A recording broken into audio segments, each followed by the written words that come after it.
The Graveyard Book, Chapter 2 The New Friend. Bod was a quiet child, with sober gray eyes and a mop of tousled, mouse-colored hair. He was, for the most part, obedient. He learned how to talk, and once he had learned, he would pester the graveyard folk with questions. "Why am I allowed out of the graveyard?" he would ask. Or, "How did I do what he just did?" Or, "Who lives in here?" The adults would do their best to answer his questions, but their answers were often vague or confusing or contradictory, and then Bod would walk down to the old chapel and talk to Silas. He would be there waiting at sunset just before Silas awakened. His guardian could always be counted upon to explain matters clearly and lucidly, and as simply as Bod needed to in order to understand. "You aren't allowed to the graveyard. It is aren't, by the way, not amped, not these days. Because it's only the graveyard. It's only in the graveyard that we can keep you safe. That is where you live, and this is where those who love you can be found. Outside would not be safe for you. Not yet." "You go outside. You go outside every night." "I am infinitely older than you, lad, and I am safe wherever I am." "I'm safe there, too." "I wish that were true, but as long as you stay here, you are safe." Or, "How could you do that? Some skills could be attained by education, and some by practice, and some by time. Those skills will come if you study. Soon enough you will master fading and sliding and dream-walking. But some skills cannot be mastered by the living, and for those you must still wait a little longer. Still, I do not doubt that you will acquire even those in time. You were given the freedom of the graveyard, after all," Silas would tell him. "So the graveyard is taking care of you. While you are here, you can see in the darkness. You can walk some of the ways that the living should not travel. The eyes of the living will slip from you. I, too, was given the freedom of the graveyard, although in my case it comes with nothing but the right of abode." "I want to be like you," said Bod, pushing out his lower lip. "No," said Silas firmly, "you do not." Or, "Who lies there? You know, Bod, in many cases it is written on the stone. Can you read yet? Do you know your alphabet?" "My what?" Silas shook his head, but said nothing.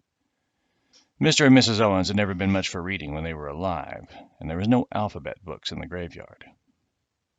The next night, Silas appeared at the front of the Owens' cozy tomb carrying 3 large books, 2 of them brightly colored alphabet books. A is for apple, B is for ball, and a copy of The Cat in the Hat. He also had a paper and a packet of wax crayons.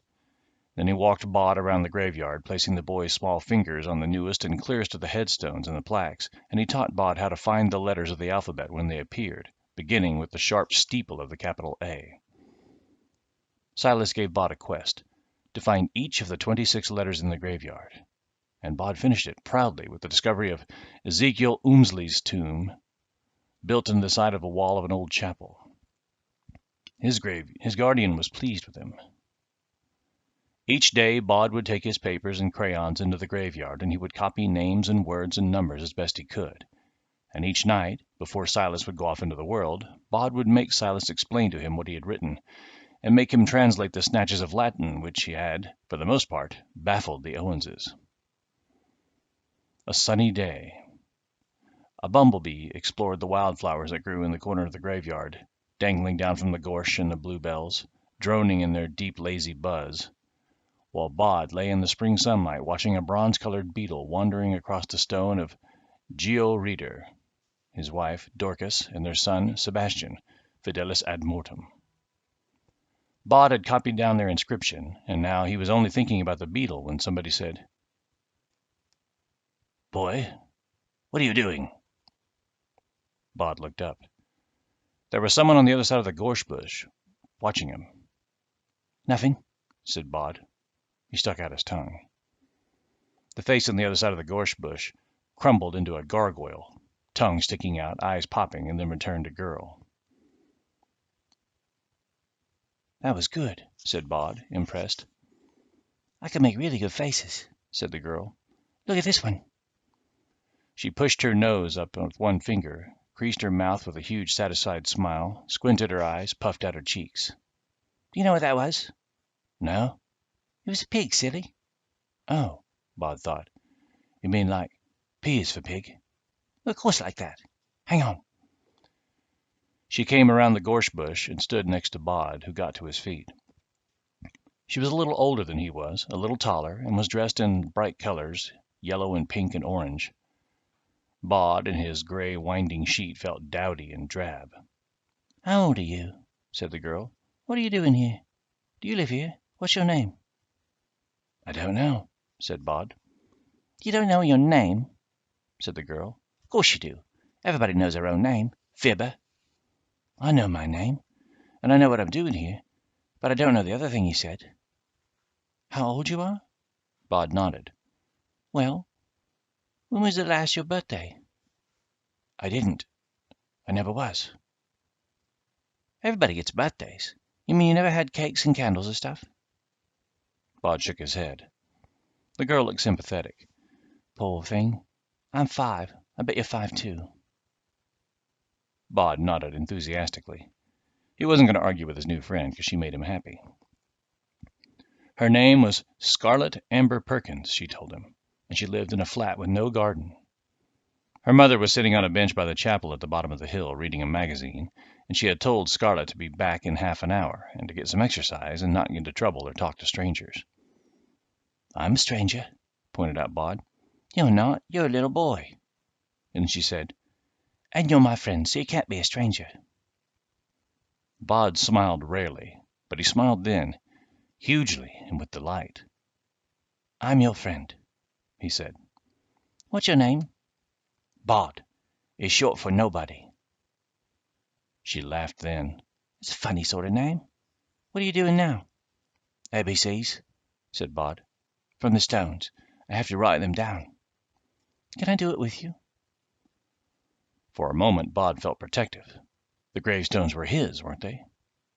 And then he realized how foolish he was being, and he thought that there were things that might be more fun done in the sunlight with a friend. So he said, Yes. They copied down some names from the tombstones, Scarlett helping Bod pronounce unfamiliar names and words, and Bod telling Scarlett what the Latin meant, if he already knew. And it seemed much too soon when they heard a voice further down the hill shouting, Scarlett! The girl thrust the crayons and papers back at Bod. I gotta go. I'll see you next time, won't I? Asked Bod. Where do you live? Here, he said. And he stood and he watched her as she ran down the hill. On the way home, Scarlett told her mother about the boy called Nobody who lived in the graveyard and had played with her. And that night, Scarlett's mother mentioned it to Scarlett's father, who said that he believed that imaginary friends were a common phenomenon at that age, and nothing to be at all concerned about, and that they were fortunate to have a nature reserve so near. After that initial meeting, Scarlett never saw Bod first. On days when it wasn't raining, one of her parents would bring her to the graveyard. The parent would sit on the bench and read while Scarlett would wander off the path, a splash of fluorescent green or orange or pink, and then explore. Then, always, sooner rather than later, she would see a small, grave face and gray eyes staring up at her from beneath a mop of mouse-colored hair, and then Bod and she would play, hide-and-seek sometimes, or climbing things, or being quiet and watching the rabbits behind the old chapel. Bod would introduce Scarlett to some of his other friends. That she could not see them didn't seem to matter. She had already been told firmly by her parents that Bod was imaginary, and there was nothing at all wrong with that. Her mother had, for a few days, even insisted on laying an extra place at the dinner table for Bod, so that it came as no surprise to her that Bod also had imaginary friends, and he would pass on their comments to her. Bartleby says that thou dost have a face like a squished plum, he would tell her. Well, so does he. Why does he talk so funny? Doesn't he mean a squashed tomato? I don't think they had tomatoes when he come down. Anyway, that's just how they talk then. Scarlett was happy. She was a bright, lonely child whose mother worked for a distant university, teaching people she never met face to face, grading English papers sent to her over the computer, and sending messages of advice or encouragement back. Her father taught particle physics, But there were, Scarlett told Bod, too many people who wanted to teach particle physics and not enough people who wanted to learn it. So Scarlett's family had to keep moving from different university towns, and in each town her father would come, hoping for a permanent teaching position that would never come. What's particle physics? Asked Bod. Scarlett shrugged. Well, there's atoms, which is things that is too small to see, and that's what we're all made of. And then there's things that are smaller than atoms, and that's particle physics. Bod nodded and decided that Scarlett's father was probably interested in imaginary things, too. Bod and Scarlett wandered the graveyard every weekday afternoon, tracing names with their fingers written down on them. Bod would tell Scarlett whatever he knew of the inhabitants of a grave or mausoleum or tomb, and she would tell him stories that she had been read or learned, and sometimes she would tell him about the world outside, about cars and buses and television and aeroplanes. Bod had seen them flying overhead and had thought them loud silver birds, but had never been curious about them until now. He, in his turn, would tell her about the days when the people in the graves had been alive, how Sebastian Reeder had been to town London and had seen the Queen, who had been a fat woman in a fur cap who had glared at everyone and spoke no English. Sebastian Reeder couldn't remember which queen she had been, but he didn't think she had been queen for very long. When was this? Scarlett asked. He died in 1583, it says on a tombstone, so before then. Who's the oldest person here in the whole graveyard? Asked Scarlett. Bod frowned. Probably Caius Pompeius. He came here 100 years or so after the Romans first got here. He told me about it. He likes the roads. So he's the oldest? I think so. Can we make a little house in one of the stone houses? You can't get in. It's locked. They all are. Can you get in? Of course. Well, why can't I? The graveyard. I've got freedom of the graveyard, and it lets me go places. Well, I want to go in the stone house and make little houses. You can't. You're just mean. Not. Meanie. Not. Scarlett put her hands in the pocket of her anorak and walked down the hill without saying goodbye, convinced that Bod was holding out on her, and at the same time suspecting that she was being unfair, which made her even angrier. That night, over dinner, she asked her mother and father if there had been anyone in the country before the Romans came. What did you hear about the Romans? Asked her father. Everyone knows, said Scarlett, with withering scorn. Was there? There were the Celts, said her mother. They were here first. They go back before the Romans. They were the people that the Romans conquered. On the bench beside the old chapel, Bod was having a similar conversation. The oldest? Said Silas. Honestly, Bod, I don't know. The oldest in the graveyard that I've encountered is Caius Pompeius. But there were people here before the Romans came. Lots of them. Going back a long time. How are your letters coming along? Good, I think.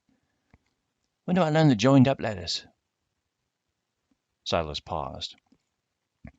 I have no doubt, he said after a moment's reflection, that there are, among the many talented individuals interred here, at least a smattering of teachers.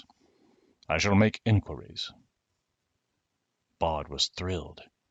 He imagined a future in which he could read everything, in which all the stories would be opened and discovered. When Silas had left the graveyard to go about on his own affairs, Bod walked to the willow tree beside the old chapel and called Caius Pompeius. The old Roman came out of his grave with a yawn. Ah, yes, the living boy. How are you, living boy? I do very well, sir. Good. I am pleased to hear it. The old Roman's hair was pale in the moonlight, and he wore a toga in which he had been buried, and beneath it a thick woolen vest and leggings, because this was a cold country at the edge of the world, and the only colder place was Caledonia to the north, where the men were more animal than human, and covered in orange fur, and were too savage to even be conquered by the Romans, and they would soon be walled off in their own perpetual winter. Are you the oldest? The oldest in the graveyard? I am. So you were the first to be buried here? A hesitation. Almost the first, said Caius Pompeius. Before the Celts there were other people on this island. One of them was buried here. Oh, Bod thought for a moment. Where's his grave? Caius pointed up the hill. "He's at the top." "Oh, he's at the top?" said Bod. Caius shook his head. "Then what?" The old woman reached down and he ruffled Bod's hair. "In the hill," he said. "Inside it. I was first brought here by my friends, followed in turn by the local officials and the mimes who wore the wax faces of my wife, taken by a fever in Camulodunum, and my father, killed in a border skirmish in Gaul. 300 years after my death, a farmer, seeking a new place to graze his sheep, discovered the boulder that covered the entrance and rolled it away. He went down there, thinking there might be treasure. He came out a little later, his dark hair now white as mine." "What did he see?" Caius said nothing then. "He would not speak of it, or ever return. They put the boulder back, and in time they forgot. And then, 200 years ago, when they were building the Frobisher vault, they found it once more. The young man who found the place dreamed of riches, so he told no one, and he hid the doorway behind Ephraim Pettifer's casket, and went down one night unobserved, or so he thought." "Was his hair white when he came up?" "He did not come up." Oh. So, who's buried down there?" Caius shook his head. "I do not know, young Owens, but I felt him back when this place was empty. I could feel something waiting even then, deep in the hill." "What was he waiting for?" "All I could feel was the waiting." Scarlett was carrying a large picture book, and she sat next to her mother on the green bench near the gates, and she read her book while her mother inspected the educational supplement. She enjoyed the spring sunshine and did her best to ignore the small boy who waved at her first from behind the ivy-covered monument. Then, when she had resolved to no longer look at the monument, the boy popped up, literally like a jack-in-the-box, from behind a tombstone. "Joji G. Shoji, died 1921. I was a stranger, and you took me in." He gestured towards her frantically. She ignored him. Eventually she put her book down on the bench. "Mummy, I'm going for a walk now. Stay on the path, dear." She stayed on the path until she was around the corner, and she could see Bod waving at her from farther up the hill. She made a face at him. "I found things out," said Scarlett. "Me too. There were people before the Romans, way back. They lived, when they died, they put them underground in these hills with treasure and stuff. They were called barrows." "Oh, right," said Bod. "That explains it. You ought to come see one." "Now?" Scarlett looked doubtful. You don't really know what one is, do you? And you know I can't always follow where you go." She'd seen him slip through walls like a shadow. In reply, he held up a large, rusted iron key. "This was in the chapel. It should open most of the gates up here. They used the same key for all of them. It was less work." She scrambled up the hillside beside him. "You're telling the truth?" He nodded, and a smile danced across the corners of his lips. "Come on," he said. It was a perfect spring day, and the air was alive with bird song and bee hum. The daffodils bustled in the breeze, and here and there on the side of the hill a few early tulips nodded. A blue flowering of forget-me-nots and fine, fat yellow primroses punctuated the green of the slope as the two children walked up the hill toward the Frobisher's little mausoleum. It was old and simple in design, a small, forgotten stone house with a metal gate for a door. Bod unlocked the gate with his key, and they went in. "It's a hole, or a door, behind one of the coffins." They found it behind a coffin on the bottom shelf, a simple crawl space. "Down there. We go down there." Scarlett found herself suddenly enjoying the adventure rather less. She said, "We can't see down there. It's dark." "I don't need light, not when I'm in a graveyard."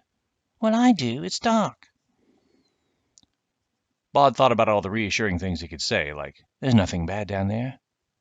But the tales of hair turning white and people never returning meant that he couldn't have said them with a clear conscience, so he said, "I'll go down. You can wait for me up here." Scarlett frowned. "You shouldn't leave me." I'll go down and I'll see who's there, and I'll come back and tell you about it. He turned to the opening, bent down, and clambered through on hands and knees. He was in a big space, enough to stand up in, and he could see the steps cut in the stone. I'm going down the steps now. Do they go down a long way? I think so. If you held my hand and told me where I was walking, then I could come with you, if you make sure I'm okay. Of course, said Bod. And before he had finished speaking, the girl was coming through the hole on her hands and her knees. You can stand up, he told her. He took her hand. The steps are just here. If you put a foot forward, you can find it. There. Now I'll go first. Can you really see? It's dark, but I can see. He began to lead Scarlet down the steps, deep into the hill, and to describe what he saw to her as they went. It's steps down, made of stone, and there's stone all above us. Someone made a painting on the wall. What kind of painting? A big hairy C is for cow, I think, with horns, and something that's more like a pattern, like a big knot. It's sort of carved in the stone, not painted, see? And he took her fingers and he placed them on the carved knotwork. I can feel it. Now the steps are getting bigger. We're coming out into some sort of a big room now, but the steps are still going. Don't move, okay? Okay, now I'm between you and the room. Keep your left hand on the wall. They kept going down. One more step and we're on the rock floor. It's a bit uneven.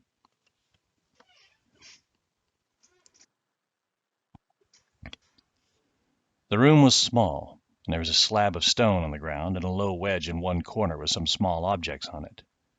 There were bones on the ground, very old bones indeed, although below where the steps entered the room, Bod could see a crumpled corpse dressed in the remains of a long coat. A young man who must have dreamed of riches, Bod decided. He must have slipped and fallen in the dark. The noises began all around them. A rustling slither, like a snake twining through dry leaves. Scarlet's grip on Bod's hand was harder. What's that? Did you see anything? No. Scarlet made a noise that was half gasp and half wail. And Bod saw something, and he knew without asking that she could see it too. There was a light at the end of the room, and in the light a man came walking through the rock, and Bod heard Scarlet choking back a scream. The man looked well preserved, but still like something that had been dead for a long while. His skin was painted, Bod thought, or tattooed, Scarlet thought, with the purple designs and patterns, and around his neck hung a necklace of sharp, long teeth. "I am the master of this place," said the figure, in words so ancient and guttural they were scarcely words at all. "I guard this place from all who would harm it." His eyes were huge in his head. Bod realized it was because he had circles drawn around them in purple, making his face look like an owl's. Who are you? asked Bod, and he squeezed Scarlet's hand as he said it. The indigo man did not seem to have heard the question. He looked at them fiercely. "Leave this place," he said, in words that Bod heard in his head, words that were also a guttural growl. Is he going to hurt us? asked Scarlet. I don't think so, said Bod. Then to the indigo man he said, as he had been taught, I have the freedom of the graveyard. I may walk where I choose. There was no reaction to this by the indigo man, which puzzled Bod even more, because even the most irritable inhabitants of the graveyard had been calmed by this statement. Bod said, Scarlet, can you see him? Of course I can see him. He's a big scary tattooing man and he wants to kill us. Bod, make him go away. Bod looked at the remains of the gentleman in the brown coat. There was a lamp beside him, broken on the rocky floor. He ran away, said Bod aloud. He ran because he was scared, and he slipped or tripped on the stairs and he fell off. Who did? The man on the floor. Scarlet sounded irritated now, as well as puzzled and scared. What man on the floor? It's too dark. The only man I can see is the tattooing man. And then, as if to make quite sure they knew that he was there, the indigo man threw his head back and let out a series of yodeling screams, full-throated ululation that made Scarlet grip Bod's hand so tightly that her fingers pressed into his flesh. Bod was no longer scared, though. I'm sorry, I said they were imaginary, said Scarlet. I believe now. They're real. The Indigo Man raised something over his head. It looked like a sharp stone blade. All who would invade this place will die, he shouted in his guttural speech. Bod thought about the man whose hair had turned white after he discovered the chamber, and how he would never return to the graveyard or speak what he had seen. No, said Bod. I think you're right. I think this one is. He's what? Imaginary. Don't be stupid, I can see it. Yeah, and you can't see the dead people. He looked around the chamber. You can stop now, he said. We know it's not real. I'll feast on your liver, screamed the Indigo Man. No, you won't, said Scarlet, with a huge sigh. Bod's right. I think maybe it's a scarecrow. What's a scarecrow? It's the things that farmers put in fields to scare crows. Why would they do that? Bod quite liked crows. He thought they were funny, and he liked the way they helped keep the graveyard tidy. I don't know exactly. I'll ask my mummy. But I saw one from a train and I asked what it was. Crows thinks it's a real person. It's just a made-up thing. It looks like a person, but it's not. It's used to scare the crows away. Bod looked around the chamber and said, Whoever you are, it isn't working. It doesn't scare us. We know it isn't real. Just stop. The Indigo Man stopped. It walked over to the rock slab and lay down on it, and then it was gone. For Scarlet, the chamber was once more swallowed by darkness. But in the darkness, she could hear the twitching sound again. It was getting louder and louder, as if something were circling around the room. Something said, "We are the Sleer." The hairs on the back of Bod's neck began to prickle. The voice in his head was something very old and very dry, like the scraping of a dead twig against the window of a chapel. And it seemed to Bod that there was more than one voice there, and that they were all talking in unison. Did you hear that? I didn't hear anything, just a slithery noise. It made me feel strange, like all prickly in the tummy, like something horrible's about to happen. Nothing horrible's going to happen. Then to the chamber he said, "Who are you?" We are the Sleer. We guard and we protect. What do you protect? The resting place of the Master. This is the holiest of all holy places, and it is guarded by the Sleer. You can't touch us. All you can do is scare. The twining voices sounded petulant. Fear is a weapon of the Sleer. Bod looked down at the ledge. Are those the treasures for your master? An old brooch, a cup, and a little stone knife? They don't look like much. The Sleer guards the treasures. The brooch, the goblet, the knife. We guard them for the Master when he returns. It comes back. It always comes back. How many of you are there? But the Sleer said nothing. The inside of Bod's head felt as if it were filled with cobwebs, and he shook it, trying to clear it. Then he squeezed Scarlet's hand. We should go. He led her past the dead man in the brown coat, and honestly, thought Bod, if he hadn't gotten scared and fallen, the man would have been disappointed in his hunt for treasure. The treasures of 10,000 years ago weren't the treasures of today. Bod led Scarlet carefully up the steps, through the hill, into the jutting black masonry of the Frobisher mausoleum. Late spring sunlight shone through the breaks in the masonry and through the barred door, shocking in its brightness, and Scarlet blinked and covered her eyes at the suddenness of the glare. Birds sang in the bushes, a bumblebee droned past, and everything was surprising in its normality. Bod pushed open the mausoleum door and then locked it again behind him. Scarlet's bright clothes were covered in grime and cobwebs, and her dark face and hands were pale with dust. Further down the hill, somebody, quite a few somebodies, was shouting loudly, shouting frantically. Someone called, Scarlet! "Scarlet Perkins!" And then Scarlet said, Yes, hello, before she and Bod had had a chance to discuss where they had been, what they had seen, or whether to talk about the Indigo Man. There was a woman in a fluorescent yellow jacket and with police on the back, demanding to know if she was okay and where she had been, and if someone had tried to kidnap her. Then the woman was talking on the radio, letting them know that the child had been found. Bod had slipped along beside them as they walked down the hill. The door to the chapel was open, and inside both of Scarlett's parents were waiting. Her mother in tears, her father worriedly talking to people on a mobile phone, along with another policewoman. No one saw Bod as he waited in the corner. The people kept asking Scarlett what had happened to her, and she answered as honestly as she could. She told them about a boy called Nobody who took her deep inside a hill where a purple tattooed man appeared in the dark, and he really was a scarecrow. They gave her a chocolate bar, and they wiped her face and asked if the tattooed man had ridden on a motorbike.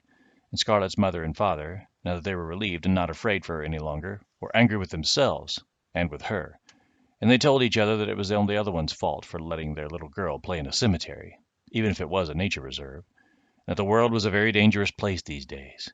And if you didn't keep your eyes on your children every second, you couldn't imagine what awful things they could be plunged into, especially a child like Scarlett. Scarlett's mother began sobbing, which made Scarlett cry. And one of the policewomen got into an argument with Scarlett's father, who tried to tell her that he, as a taxpayer, paid her wages, and she told him that he was a taxpayer too, and probably paid his wages. While Bod sat in the shadows of the corner of the chapel, unseen by anyone, not even Scarlett, and he watched and he listened until he could take no more. It was twilight in the graveyard by now, and Silas came and found Bod up near the amphitheater looking out over the town.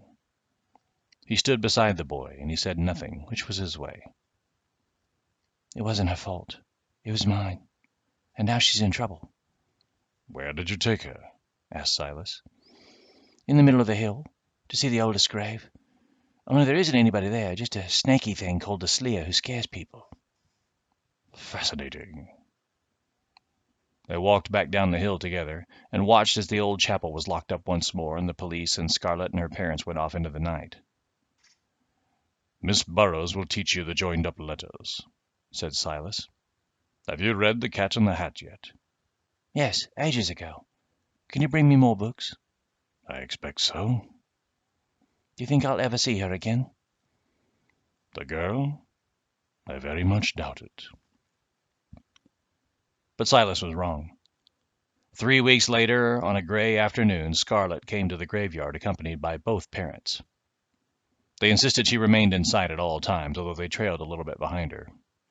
Scarlett's mother occasionally exclaimed about how morbid this all was, and how fine and good it was that they would soon be leaving it behind forever. When Scarlett's parents began to talk to each other, Bod said, Hello. Hi, said Scarlett, very quietly. I didn't think I'd see you again. I told them I couldn't go with them unless they brought me back here one last time. Go where? Scotland. There's a university there for Dad to teach particle physics.